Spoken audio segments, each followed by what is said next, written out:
Ladies and gentlemen, creatures of the sea, Jonathan. In an ever-pressing attempt to make sure I wake up screaming in the middle of the night because of life choices, I decided to check out more of Ready or Not's Dark Water DLC. And this time, well, there's only one way to say it. I'm on a boat!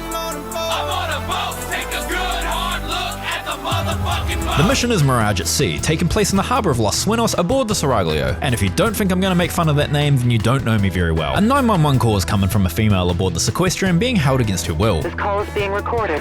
What is your emergency? Please! I'm trapped. We're out at sea. They've just killed someone. Please come and get me.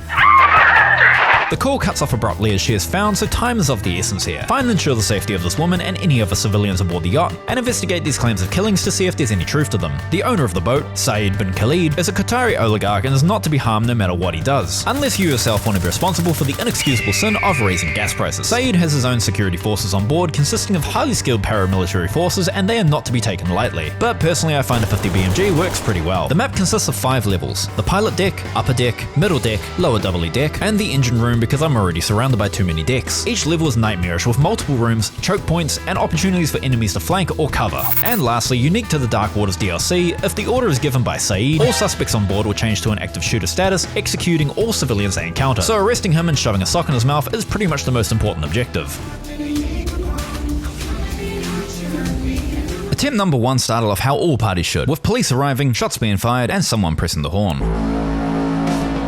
One suspect ends up taking a 12 gauge to the chest, and another suspect earning his name in the credits as Red Mist Cloud number 9. In the end, the hostage was taken, and I was left with no other option.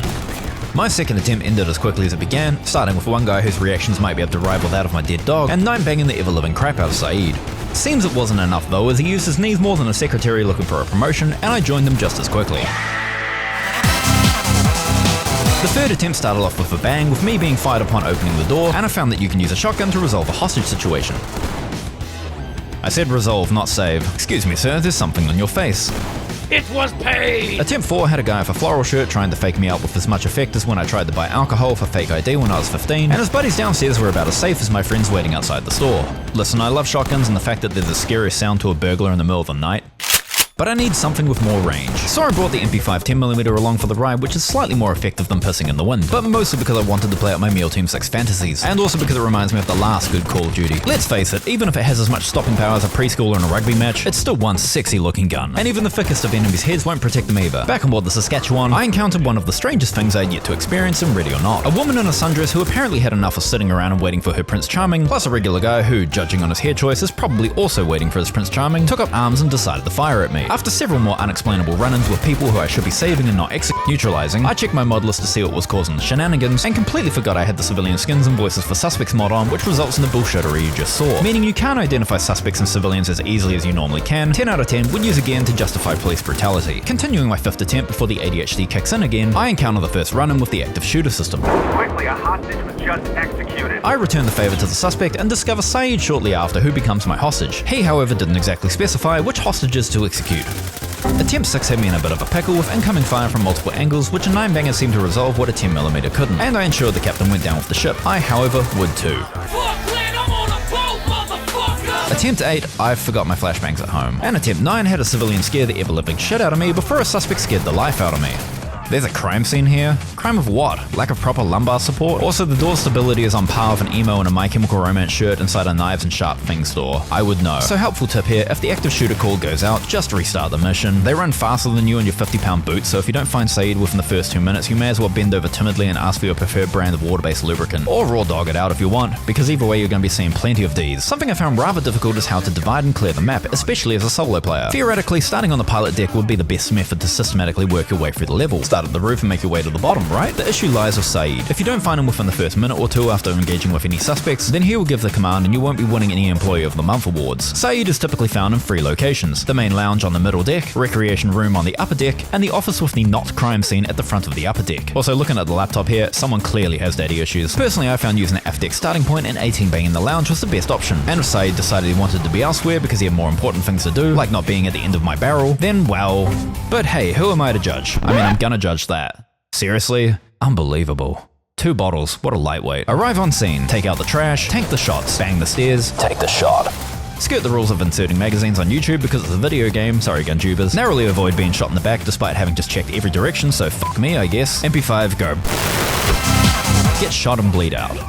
Remember your orders, don't harm Saeed. What do you mean the blood shows? Oh, hey look, they did kill somebody. Attempt whatever the heck this is went extremely well until it didn't, and the one after showcased why exactly you should always check your ammo. Well, you know how the saying goes, right? Fuck it. Insertion was a standard affair. Start at the aft deck at the rear of the yacht and move up the portside stairs. Much like how the first attempt started off, it all started with a bang.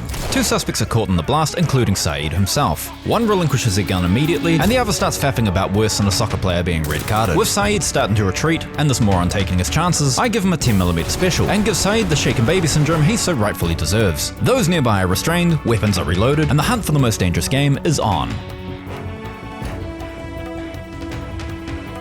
I head back down the stairs and breach the double doors heading to the indoor pool because we decided to put more water on your water with more water. The first I run into gets the full Monty, plus a few extra, and the next guy gets whatever the first guy didn't. Moving through the bedrooms on the lower deck, I finally get to show off my casual sidearm, the Desert Eagle. Yes, it's a mod, yes it is awesome, and no, he didn't survive. With a civilian saved, I mean physically, mentally a shrink is going to be buying a very expensive car soon. I check my ammo and make my way into the midsection with the entrance to the engine room and the controls for the lockdown, which I'm going to be honest, I have no idea what it does aside from annoying the ever-living shit out of me. Due to the possibility of crossfire from multiple angles, I move out wide and catch bullets like an enthusiastic Nintendo fan catches cease and desist, and leave him to enjoy his new wall painting hobby. Opening the door into the next hallway, I exchange shouts with one guy refusing to do as he's told, before one guy decides to see what all the fuss is about. With a 40mm solution, I get the first guy to follow what his mother couldn't, follow instructions, and the second guy, well, I don't know what he was doing, but he saved his own ass regardless. And it turns out a Desert Eagle is fantastic to convince people to comply. Man, who would have thought? Breaching the bathrooms on the same level, a terrifying situation plays out.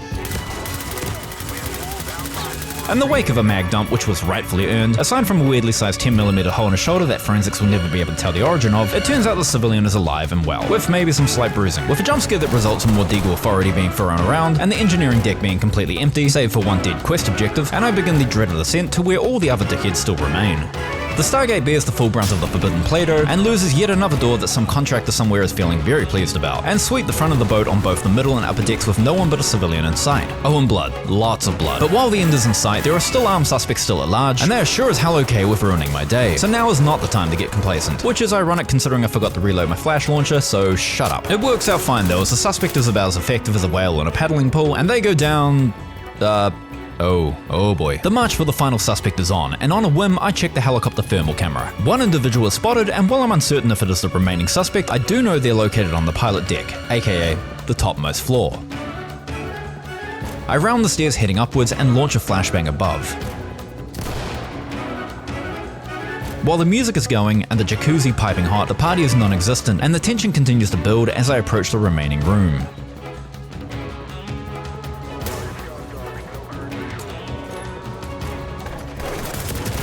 With a death-defying encounter and a vest that suddenly tripled in size, all suspects have been neutralized and I'm left with simply consoling the remaining civilians. I radioed to the Coast Guard that the Snickerdoodle was under LSPD control and that we're ready to come back to shore. An A+ is all I walk away with due to a slight 10mm sized issue, and I never have to worry about setting foot aboard the supercalifragilisticexpialidocious once again. Thanks for watching. Now somebody get me more Dramamine, please.